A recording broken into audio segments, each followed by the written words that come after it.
बोध हुए कोठी ना कोठी सुनीता विलियम विश्वास करती विज्ञान जोठी शेष हो जाए जोठी मनीषर बुद्धिमत्ता शेष हो जाए सेठू आध्यात्मिकता आरंभ हुए। आध्यात्मिकता हेउची असीम इनफिनाइट। विज्ञानर सीमा अच्छी किंतु आध्यात्मिकतार सीमा नहीं, चेतनार सीमा नहीं।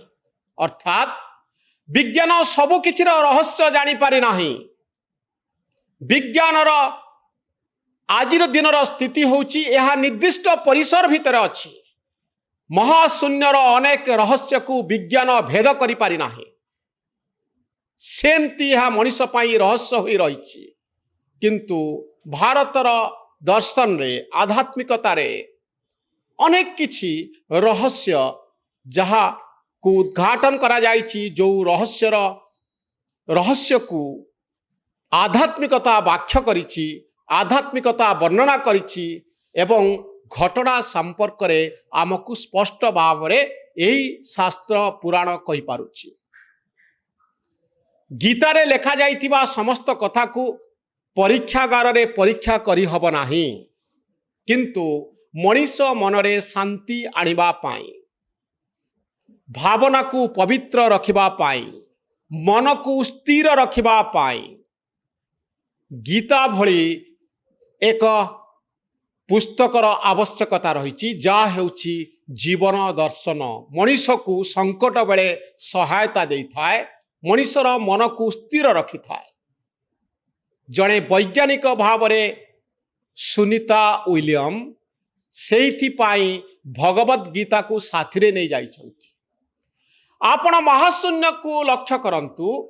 आमे एठी रही पृथ्वी रे रही ए संपर्क रे केवल भाभी पारिबा, ए अनुभव आम पाखरे नाही, किंतु महाशून्य रे बुलुथिबा वैज्ञानिक माने तांकर अभिज्ञता अतीत रे शेयर करिसंती, लेखिसंती। अनेक अनिश्चिततार वातावरण थाए, जेमती यांत्रिक त्रुटि देखागला जान रे सेमती अनेक गुड़िए घटना घटे महाशून्य रे। थरे पृथ्वी छाड़िला परे पृथ्वी को निरापद रे फेरिबा एते सहज ही न थाए। अनेक गुड़िए दुर्घटना अघटन को सामना करि पारंती महाकाशचारी माने।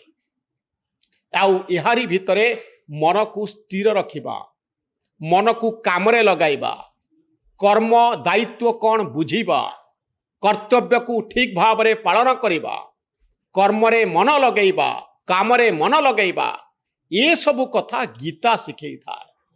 तो बेले बेले मनीषर मन जेतेबेले दुर्बल हो जाए सेतेबेले गीतार आवश्यकता पड़ी पारे।